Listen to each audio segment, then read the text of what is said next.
You see what I mean about one of the smallest parish churches in England, dedicated to St. Michael, appropriate on the point where the Michael-Mary lines meet.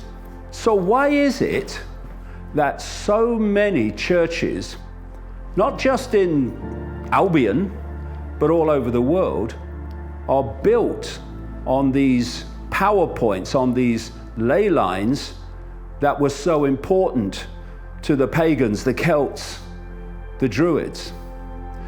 Because some Christian believers knew the power of these centers and wanted to harness that power with their churches and through their churches. And others who came from a different direction believed that the pagan PowerPoints were evil and a church had to be built upon them to suppress that evil. So this is why you see churches, cathedrals galore on these PowerPoints across the world. So from here at Bryn Tor, the Michael-Mary line weaves its way east through Glastonbury with its amazing tour through the stone circle of Avebury and on to Hopton-on-Sea and out into the ocean. And way east from here, it crosses another major line in the heart of England. And that one is going to take me home to the Isle of Wight. Christus noemt dat de geestelijke wijn. De geestelijke wijn. In het evangelie van Thomas uit Nag Hammadi, daar zegt hij: de hele wereld beroest zich aan de letterlijke wijn. Maar weinigen kennen de wijn van de geest, zegt hij. Daar bedoelt hij mee, als de graalbeker gevuld kan worden met geestelijke wijn en wij letterlijk door de vallei van de ervaringen heen trekken en tot het innerlijke kasteel kunnen komen. Le Château. Château Merveille in het Parsifal-verhaal genoemd. En want wie heeft het verhaal niet gebruikt? Wagner, Hitler, geheime genootschappen, Engelse loges, Mitterrand in Frankrijk, die naar Rennes le Château ieder jaar ging om het mysterie van het Graal geheim te leren kennen. Misschien ken je een beetje van het verhaal van Parsifal, dat als hij het kasteel, de burcht, wil benaderen, dan is daarvoor een brug. Waarom is daar een brug? Ja, logisch, een kasteel heeft water om zich heen en een brug, je kan niet zomaar binnenkomen. Vaak zijn er vijandige mensen die het kasteel bedreigen, de mensen die daar binnen wonen bedreigen.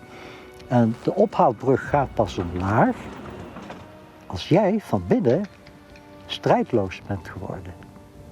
Dat is het geheim van de Graal. Dus je moet geen ridder zijn met een getrokken zwaard of met een lans. Want de lans die in de zijde wordt gestoken symboliseert in het Graalverhaal dat je doodbloed door begeerte getroffen.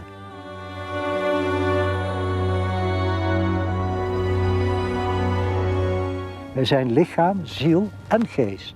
En hoe het lichaam tot stand is gekomen, daar kunnen we misschien straks een keer over praten. Maar in het Graalverhaal gaat het over de verwonde ziel, l'âme fort, met de speer in zijn zijde, die ontstaan is, wat het verhaal zegt, door begeertekracht.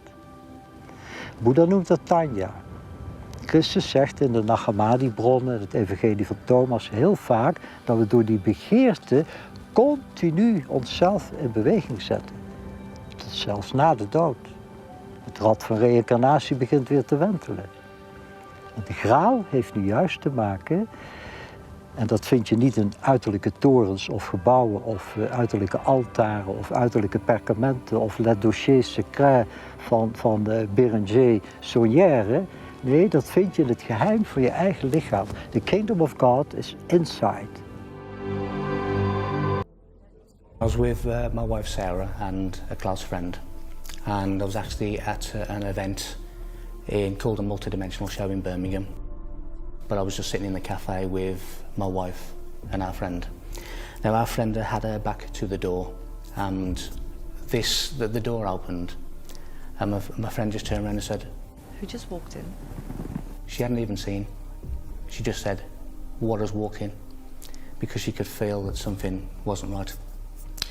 This strange-looking person walked in. He was around about 6'3", long black coat. His face, the skin was really taut over his face, so you could actually see all his cheekbones. And where we normally have eyes, this was completely black. So it's almost as if they put a mask over something, but had left the eyes. Now, he walked through the cafe, and he was doing something strange with his face. He was like, really just a strange thing that you just wouldn't do. And what was even stranger, that there was other people in the cafe who, they weren't even disturbed, perturbed or anything by what was happening. It just seemed to be the three of us that were experiencing this. And he walked through the doorway into where the event was taking place, and there was lots and lots of people. There were store holders, there were speakers, there was quite a big audience. And he walked into this arena where this audience and this event was going on. Now, there was only the door that he went through to get into the arena, and there was only a fire exit at the other side of the hall that he could leave. And he didn't come back through the cafe.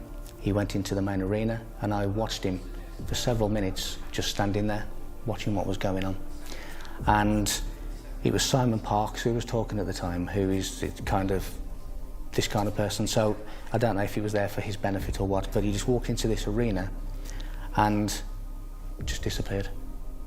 And I spoke to many people afterwards saying, "Did you see anyone strange?" I've looked at video footage of the speaking that was recorded, and he didn't come, he'd just gone. Sometimes I look at photographs of people, and then, for instance, politicians, and when I split their face, it's almost like I see two different people. I can see one side that is sort of an innocent side, and another side can be something else in there, and in a lot of cases something quite dark, quite evil. Now, how does it work? Do these people get taken over, and if so, how? Well, they can get taken over in several ways. First of all, they can be literally possessed by an entity. And see, these politicians, they end up overwhelmingly in secret societies, or satanic groups too, many, but certainly secret societies. And if you look at the rituals of Freemasonry, for instance, they are apparently bizarre rituals that they engage in, you know, rolling your trouser leg up and a noose around your neck and things like that. But actually they are designed to create an energetic field in which a possessing entity can attach to the person. And you know, I've talked to a lot of people whose family members have become Freemasons, and they do talk about the fact that their personality changes, so because this other entity is coming in. And so in order for it to come in, there has to be some consent to that, in the sense of either they have to make a vow of some sort, or maybe there's has been a trauma in the person. That means there's gaps so that this energy can penetrate. Yeah, what has to happen is that their energetic field reaches a frequency that can be attached to by the frequency of the entity. That's when assimilation can take place, and that can be for many reasons. They can in themselves be very dark, low vibrational people, which they tend to end up in a lot of them in politics, or they can have a trauma, or they can, you know, it could be alcoholism, it could be anything that pulls the energetic field down so that it can be attached to by these low vibrational entities. And so what you see in the picture is, because the body's a hologram and it's not solid, it's not physical, it's a field of information. The facial features can betray the two entities, the two sides of them. One which is human, which is the face that goes to the world, and the one which is not human, which is the one that's pulling the strings in the background in terms of perception and behavior. So the way it works, I've heard about this many times, is, you know, you'll meet some of these politicians and they'll say, people say about them, I've heard it said about Tony Blair staggeringly, oh, he's such a nice man and he's very charming and all that stuff. But, you know, these entities are not imposing their, if you like, their evil 24/7, because you'd suss it. Yeah. You know, God, he's evil, is this? Look at him. It moves in to dictate behavior when it's necessary and then withdraws when it's not necessary. You know, there was a woman on the Oprah Winfrey show once, some years ago, who was describing how she was brought up in a satanic family, and that during the day, her family were pillars of the community. They were pillars of the local establishment. And, you know, butter wouldn't melt. And then at night, they completely changed. Their personalities changed, everything changed. And they practiced their Satanism, not least on her. And so that's when the entities that are, you know, one step back during the day when they're doing their civic duty, then kick in. But there's another area with this, and that's mind control. We should never underestimate the staggering power of mind control on these politicians and other people too. How did this start happening to you? When was your first memory of something strange going on? Well, I got to the base. It was called Joint Maritime Force, JMF, Royal Air Force Base, St. Maughan. This was in about 2003. And, well, I got to the base, and then I immediately had a watch to go to the underground base. And I worked in the garage outside of the underground base. So it was strange to me that only probably my second day there, I was already escorting people into the base. Uh-huh. So I had to escort civilian Siemens workers into the base to go fix a pump. And there was something that looked like a metal detector, like an airport metal detector when you first walked into the base. They had sliding glass doors and you walked in. And the first Siemens worker said, I'm not walking through that bloody thing. So I thought, well, I don't want to walk through it either. And I tried to walk around it as they did. And there was a guard behind a table, and he said, no, you walk through. So I walked through. I just thought it was a metal detector, and the guys fixed the pump. And then I had I had a watch. They call it like balls to 4 in the military, which is like 0000 to 4 a.m., midnight to 4 a.m. So I had, and it was a quarterdeck watch, which is like the lobby of the base. It's like the main part of the base. And when I walked in, I saw Michael Ickonic. He's a U.S. Army. And wow, what he was were you looking thinking then? You've seen him on Oprah. What were you thinking? I didn't expect that on my second day, to be fair, to walk in and see Michael Ickonic down there. Yeah. Yeah, I did see him on Oprah when I was younger. And yeah, he had the, turned up eyebrows, so he was very recognizable. He was in his uniform. And yeah, he was just a colonel to me, so I said, good evening, sir, and I talked to him for a while, and he asked me how I liked England and things like that. And so I don't know, he kind of gave me the creeps, and I just, walked out, and I did another round. I was doing rover watch, which is like security of the base. You walk around the base and things. But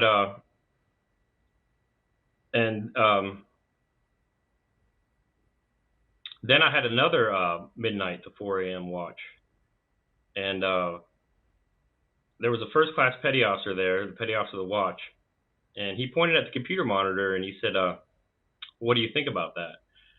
And it just looked like a still picture of like your stereotypical gray, and it was standing in a room and looking up like at a camera in the corner of the room. And I said, where did you get that, from the internet? And he said, no, look. And when he said, look, next to the sliding glass doors, there was a large window that stopped about 6 inches from the ceiling and about 6 inches from the floor. And it was just this gray standing behind it. But it was like a light kind of khaki brown. And it had like a hue of pink about it to it. And it was probably about maybe 3.5 feet tall. And it was just standing there, and he said, do you mind if it comes in here? And I said, does it mind if I look at it? So it wasn't a still image, this was something that was on a monitor? No, this was something behind like a glass. It was in like a separate room, but it was on the wall of the quarterdeck. Okay. And it seemed almost like a way to get you ready for it, maybe so you wouldn't attack it or something. Like it was in a separate room, Right. you know, like this. The door was here, and then like there was this large window next to this door, and he said, "Do you mind if it comes in?" And I said, "Does it mind if I look at it?" Because I didn't know if it was an animal or something. Would it, attack me if I stared at it too long? And he said, "No, it doesn't mind." And it walked in, and there was that same guard behind the table was behind it. He was English, and it had like a pistol in its hand. I thought it was. It looked like a polished metal, like small little pistol. And I just got back from Iraq, so I kept on saying gun, gun, gun. And they all said it's not a gun, and it showed it to me, like it opened its hand and showed it to me. It had very long fingers. It kind of had to hold its hands in C shapes as it walked, or it would have drug its fingers on the ground. It looked like. Right. And very big knuckles. It kind of gave you that when you see a large spider like feeling. It had the very big black eyes and the long spindly fingers, and it was like just creepy looking. It gave you like that same feeling you get when you see a large spider. But yeah, it came up to me, and I thought maybe I was trying to make sense out of this. I thought, is it like a syringe or something, like at a Star Trek? Is it going to inject me with something, or is it going to take a sample from me? And then next to it on the ground, or next to me, it just walked right up to me, very robotic, very quick, and it just stopped suddenly. It didn't like move back and forth. It looked very robotic. And it turned out it was a drill, like a small drill, and it took apart this little this junky, like government issued Dell computer. And it didn't have to guide the bit in or anything like that. It was just able to do it, boom, boom, boom, one after another. And I went to the back, and it was catching the screws in the other hand, and it slid the top off. It popped out 2 gigs of RAM. It put it on top of the table, had to reach up to grab it because it was small. It grabbed 2 more gigs of RAM, put them in, slid the top back on, and it kind of like flicked its wrist and was able to set every screw in between its fingers, and it just put it back together almost as quickly as it took it apart. And so what do you think the purpose was showing you that? Because obviously, this as you're describing it, that's happened for you to see. Was it a test of some sort? Well, yeah, because after it went away, the first class petty officer asked me. He said, "Do you think you could work around something like that?" And I said, "Yeah, I guess. I think it was a way to gauge whether you would run away or attack it, or if you would just stay there and look at it." And yeah, that's what I think it was for. It was just an initial test.